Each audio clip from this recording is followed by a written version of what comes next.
This is Nick. This is Jack. It's Friday, the real Friday, April 14th, and today's pod is the best one yet. Yes, it is, baby. In the Northeast, we have spring weather for the first time in ages. Jack, I just flew in from San Francisco to New York, ran into 3 Yetis on the airplane. You're kidding me. You know what the first thing they asked me was? What? Well, one of them asked me if I was Jack or I was Nick. And then the second one asked me why I was wearing so much merch. What did the third one ask you? The third one was named Maddie, and she's going to Spain for the vacation. Well, I saw a bald eagle this morning, so I think this is the best one yet. This is a TBOY Jack first story. What do we got, man? What if we told you there was a miracle weight loss cure that came in a shot? It's called Ozempic, and Wall Street has some opinions. For our second story, perfume sales just hit their highest levels since the French Revolution. And it's all thanks to Rihanna and the Super Bowl. And our third and final story. Taxes are due next week, so you should definitely do your taxes. But Jack, TurboTax just said you shouldn't do your taxes. But Yetis, before we hit that fantastic mix. Just a wonderful mix to go into a weekend with, man. Do you want to party your face off all weekend? We're talking April, Bahamas, spring break. What do we got? 5-star food, a luxury yurt by the beach, and Ja Rule. Yetis, we're not talking about a sandals spring break getaway. We're talking about Fire Festival. Fire Festival. Yeah, that Fire Festival. The fake festival of infamy. The fraudulent event that was not. Fire Fest, where the fancy food is actually white bread and American cheese. Fire Fest, where the luxury tents were actually FEMA mattresses. Fire Fest, where all the small things were so mismanaged, even Blink-182 canceled. Yetis, it was so bad, Hulu made a documentary. It was so bad, Netflix did too. And the ringmaster of that fraud was Billy McFarland, a young man who just got out of jail recently. And get this, the convicted felon just tweeted, Firefest 2 is finally happening. We repeat, Firefest 2 is happening, people. He thinks the fraud was so good, it needs a sequel. Now, Jack, we should sprinkle on more context here, shouldn't we? There's no details on the location. Because Billy is banned from the Bahamas. There's no details on the musical lineup. Because Taylor Swift is busy doing real concerts. There's no details on the price of admission either. Definitely probably accepts Dogecoin. But we're confident, yeah, Firefest 2, it's definitely happening. Even though Firefest 1 technically didn't really happen. Fool me once, shame on you. Fool me twice, shame on Ja Rule. Yeah. Yeah, let's hit our 3 stories. 15 years before this song, 2 boys from the Northeast met in a dorm. They had an idea that caused a cultural storm. It's the best one yet, but the best is the norm. Jack, Nick, that's it. I don't even think they need to practice. 50%, that's a fat tip. TBOY City on your at-list. If you know, you know, cause we ready to go. We can't wait no more, so just start the show. Start the show. For our first story, Ozempic. It's being called the miracle weight loss cure of the century. I'm sorry, the last 2 centuries. Really? Rounding up on that one. Well, that's because Ozempic just disrupted the entire dieting industry, but not in a way that you would expect. First, we avoided fats. Then we avoided sugars. Then we avoided carbs, but you're going to have to pull the cold, dead cupcake out of my hands, Jack. Well, right now, according to a woo-woo podcast I'm listening to, I'm not supposed to avoid anything. Yeah, is that new thing they're talking about? Intuitive eating? It's intuitive eating. Yeah, intuitive eating. What's the deal there? You just keep eating, right? Just go with it. Yeah, you just roll with it. Well, the newest diet fad, it's not about food and it's not about Jane Fonda. Oh, Yetis, the newest diet fad, it's a shot. It's a shot. And in that shot is a drug called Ozempic. Ozempic. It's basically a slim down in a syringe. This is like the Tony Perkis treatment we're talking about here. Nick, let me toss on my lab jacket first, though, and talk some science. Grab the beaker, Jack. If you're obese, it's possible to lose weight, but incredibly hard to keep that weight off. And so this is what this drug does, Yetis. It suppresses the biological urge for your appetite and it keeps your metabolism up. That's why Google searches for this miracle drug are up 100x in recent months. And that's why the parent company of this drug, Novo Nordisk, their stock is up 60% in the last 6 months. This drug is a profit puppy for Novo Nordisk. Jack, can we talk about the prices here, please? It costs $1,000 for 1 month's supply of this drug. Yetis, we're talking $12,000 a year for a 12-pack of abs. And that's why this is so controversial. Yes, it is, Jack. At $12,000 a year, this drug's not going to solve America's obesity obesity epidemic. At that price, this is a Hollywood party favor. Like, I'm pretty sure in the Oscars gift bag, they had syringes of Ozempic. Jimmy Kimmel did make a joke about it while hosting the Oscars. Ozempic, it's the new Botox. But there's an even bigger controversy about Ozempic. Yes, there is. I'm glad you brought it up, Jack. Because this is not technically a weight loss drug. It is a diabetes drug. This is a diabetes drug that made a very severe pivot. Well, the FDA has not approved Ozempic for the reason celebrities are using it. Yeah, so its use for weight loss has caused a shortage for the actual diabetic people who need it for diabetes. But Nick and I bet you that the parent company of this drug, Novo Nordisk, they want it to get approved for weight loss right now. And the reason Jack and I are thinking that is because of a simple number, the market size. Yes. Nick, how many Americans have diabetes? Jack, that would be 37 million Americans have diabetes. And how many Americans are obese? Well, Jack, that would be 108 million Americans who are obese. So the market for obese people is 3 times the size of the market for people with diabetes. That's why Novo Nordisk probably has lobbyists roaming the halls of the FDA right now. So, Yetis, here's what Jack and I are thinking.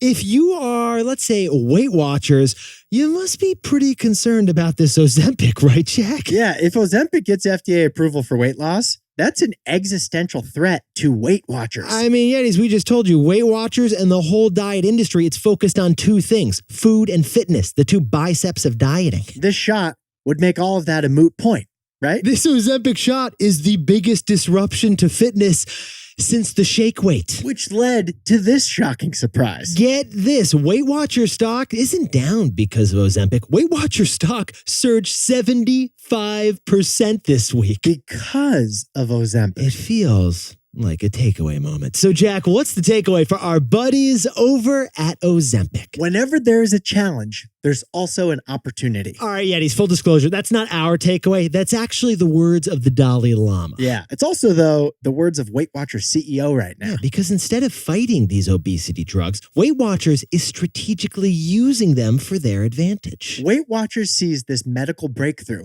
as giving hope to millions of obese Americans that they could lose weight. So Weight Watchers has jacked up a whole bunch of programming to guide you on how to use Ozempic. They even acquired a tech company that will facilitate you getting a prescription to Ozempic and Wegovy, which is the sister drug to Ozempic. Okay, sit down, stand up, sit back down again. Weight Watchers acquired a tech company for the sole purpose of helping you get Ozempic. Because Weight Watchers doesn't think the solution is just Ozempic, but Ozempic plus their diet and exercise routine. Yeah, these Weight Watchers, it took its biggest threat and it saw an opportunity instead. For our second story, America's 2 biggest tax companies are having a fake feud right now. H&R Block and TurboTax are fake fighting because they love the status quo. I mean, let's just jump in TBOY style, Jack. We should call up Carol from accounting on this one. Yeah, we should, because Yetis, if you're talking tax accounting, you got to talk H&R Block. H&R Block, you've seen it. It's the green square. That's the logo. It's a block. They were founded by the Block brothers, Henry and Richard. Yeah, Henry and Richard Block, Jack. That sounds like a couple of accountants, doesn't it? They were a couple of accountants. Yeah, they were. And those 2 brothers, they founded the tax prep company back in 1955 when taxes were as easy as arithmetic. But in the past 70 years, the U.S. tax code has warped into a refund-producing encrypted algorithm. To finish your taxes, you need to get a pseudo PhD once a year. Right. And H&R Block's entire business is based on having the encryption key to that complicated code. Now, Yetis, this is what Jack and I found fascinating about this story. As we dive into our taxes this weekend, H&R Block may have the most seasonal business we have ever seen. And it all revolves around April 18th, their favorite day, tax day. Get this, Yetis. 1/4 of all of the industry sales happen this week. 1/4. 25% of all tax preparation revenue happens in the week before tax day. But here's the funny thing, like instead of celebrating this 1 week where they get all their money, big payday, H&R Block ripped on their arch rival TurboTax. TurboTax. This is the Larry Bird to H&R Block's Magic Johnson. These guys are a duopoly of tax prep. Look, both offer the same service and both pretend to offer you the free service until it's not free at the very end. Yeah, course they do. And this year, Jack, what was TurboTax's ad campaign to remind you owe the government money? I saw a bunch of commercials. They said, don't do your taxes. We repeat, don't do your taxes is what TurboTax said. The implication was let TurboTax do your taxes. On the other hand, Jack, what was H&R Block's ad campaign this week? They're saying, definitely do your taxes. Yeah, they're saying you should absolutely do your taxes. They're throwing shade at TurboTax because you won't get a refund if you don't do your taxes. Okay, and just in case there's any confusion, any misconception, any uncertainty here, we should also emphasize you should do your taxes. It's illegal not to. You should call Carol from accounting. So, Jack, what's the takeaway for our buddies doing their taxes right now? Those two rivals actually share the same goal. Keep taxes hard. Look, Yetis, it is unfortunate that taxes are such a complicated science in these United States. Yetis, Nick and I jumped in TBOY style. This is The shocking. 1040 form from the IRS. Your main tax form. That's what you get at the end of filing taxes. On the instructions, it warns you it's going to take 13 hours. That's the average time it takes an American to file their taxes. We repeat, the IRS knows that the average American needs 13 hours to complete their taxes. And Americans spend a combined $31 billion on tax preparation services. And Jack, what's the key reason that it's not easier for all of us to do our taxes? Because of aggressive lobbying from the tax preparation industry. Besties, according to ProPublica reporting, TurboTax spent 20 years stemming efforts in Congress to simplify the tax code. Just like how the map industry probably fought the GPS, Exactly like the that. tax prep industry has been fighting tax reform for decades. Because combined, TurboTax and H&R Block prepare 60 million American tax filings. And if taxes were easier, we probably wouldn't pay them so much money to prepare them for us. The easier it is for you to do your taxes, the harder it is for them to make money. So these two companies are epic rivals, but they share the same common goal. Keep taxes hard. And now a word from our sponsor, Robinhood. Would you like more? More hand cream, more french fries? Jack, would you like more weekends? Would you like 18 times more of all those things? Well, if you sign up for Robinhood Gold for $5 a month, your uninvested cash grows by 4.4% per year. That's 18 times more than the average bank savings account rate, according to Bankrate as of January 25th, 2023. Terms apply. With 4.4% APY, your uninvested cash literally grows. Like you can still use your cash anytime for anything. Then spend that extra cash on 18 times more french fries. To get started, go to Robinhood.com/TBOY and get your first stock for free. That's Robinhood.com/TBOY. Certain limitations apply. Rate is subject to change. All investments involve risk. Robinhood Financial LLC, member SIPC. Robinhood is not a bank. For our third and final story before the weekend, the world's largest luxury company, LVMH, just had its best quarter ever. But the real winner here wasn't a handbag, a lipstick. It was a smell, It was a scent. a smell. Yetis, if you're looking at something that's ensconced in cashmere or covered in caviar, there is a good chance that LVMH made it. As all the Yetis know, LVMH stands for 4 words that I can't pronounce. Yes, it does. It is the French company that owns Tiffany Jewelry, Christian Dior, Marc Jacobs, Sephora, and then Jack, how many wine brands did you discover? 25 different wine, champagne, and spirit brands. Yetis, there's someone at business school right now who probably is in the LVMH family. You want to befriend that person immediately. You want to go to spring break with that person. You want to get invited to that wedding. Because this is the most valuable company in all of Europe. LVMH's stock is up 40% in the last year, and their sales just rose 17% in the last quarter. All you Emily in Paris fans, this is what JVMH is, but in real life. That guy's cute, and he's got a reason for it. He's a keeper. He's a keeper. But Yetis, here's why Jack and I wanted to cover this story. The top performing product at LVMH wasn't wedding rings and it wasn't cognac this year. This year, it was something you can't even touch. Yeah, the top performing product at LVMH was perfume. Specifically, perfume sales in the United States drove the last quarter. For the first time since the olfactory, fragrance beat skincare this year in sales. If you're wondering what I'm wearing right now, it's Old Spice. Old Spice, that's the podcaster's Chanel number 5.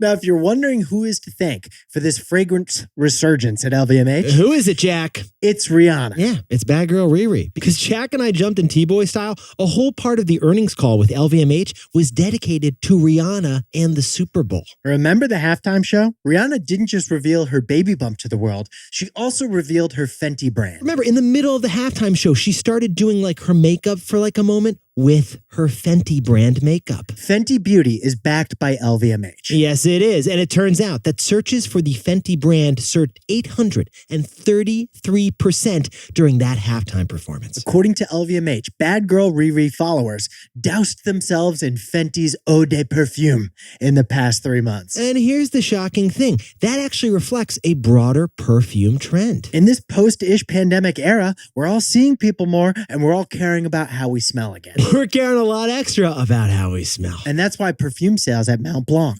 Coach, Jimmy Choo, they're all up by 50%. That's a huge number in the past year. You're on a roll and you stuck the pronunciation on the Mont Blanc. Did I? Yeah, you're working on it. It's pretty not too shabby. Don't go check the tape because I'm pretty sure I didn't say it like you just did.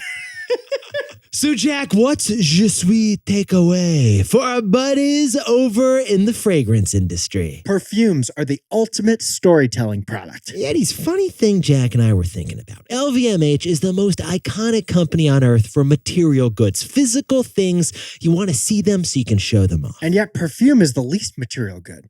You don't see it, so it's really hard to show it off. And that is why Givenchy perfume isn't sold in a bottle. It's sold in a small sculpture. Right. And that's why Christian Dior perfume, the ads have Charlize Theron as a princess. So why is perfume marketing so absurd, so dramatic, so comically drawn out in every commercial? Because perfume is invisible. It literally requires your imagination. Perfumes, they are products that depend on storytelling.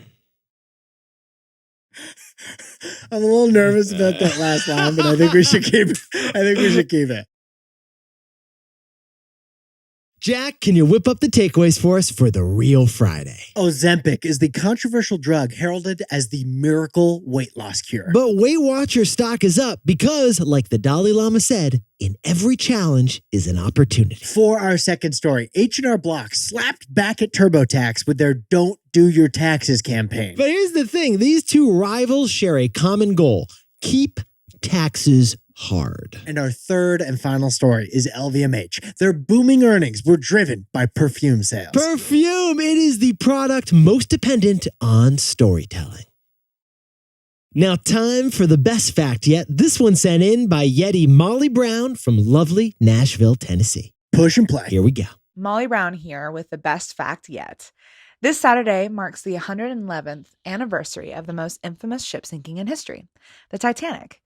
Almost everyone knows this boat, but did you know its shipping company, White Star Line, had many ships? Some include the Atlantic, the Britannic, the Republic, and my favorite, Traffic. You may have picked up on a pattern there. In fact, White Star built over 60 ships between 1870 and 1920, and all but 3 didn't rhyme. Also, out of the 4 that I just mentioned, 3 of them sank. And I should know. I share a name with the unsinkable Molly Brown and share a birthday with the ship sinking. But what do you think? Molly Brown, happy birthday. The real takeaway here, if a ship company's ship names rhyme, get off that ship. I'm just curious where the life jackets are held. Yetis, you looked fantastic this week. And if you want to play our weekly quiz, it's now in the best location yet. And where is that, Jack? We got a tab up on tboypod.com for the weekly pop-biz pop quiz. Our 1-minute weekly pop-biz pop quiz at tboypod.com. Nick and I will see you Monday. Have a fantastic weekend.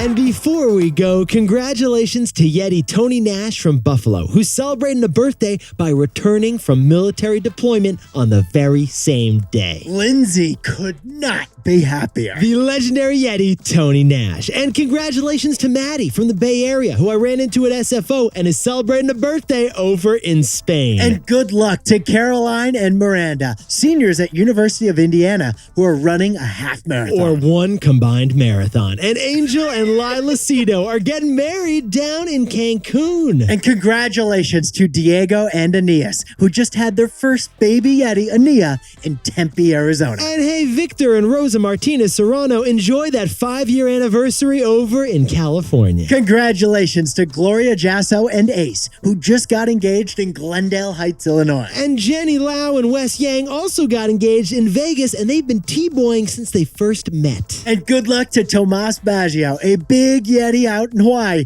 who's playing a beach volleyball tournament with his dad in Brazil. Curitiba, Brazil. And a big happy birthday to the face-off guy Matt Dwyer, who's a Strong Islander living just outside of Boston. This guy can take it from X and he'll stick the goal every time. And happy birthday to Anna Gurdian in Nicaragua. And happy birthday to Taylor Patterson down the street in New York City. Happy birthday Gian Yoon in Chicago. And a happy birthday to Katie Bryan down in Texas. Happy birthday to Isadora Orby, driving from San Diego to San Francisco. Maria Atkinson turning 28 over in Rochester. Joel Chung, happy 9th birthday down in Cupertino. And Grace Q, enjoy that 9th birthday as well in Ridgewood, New Jersey. And happy 9-month birthday to Bentley Wytholf in Los Angeles. And Daniel Baker is celebrating a birthday while running his 4th half marathon of the year. Or 2 full marathons. And happy 34th birthday to Lindsay Swift in Rockford, Illinois. And Jennifer Ranucci celebrating a birthday down in lovely San Diego. Happy birthday to Matt Keating in Chicagoland. And Xiao Tang, the ultimate PM at DoorDash, has a 5-star birthday in New York City. And old Bobby Shishka Bobby Horowitz and Monkey Paul, a nephew and uncle. Same birthday, happy birthday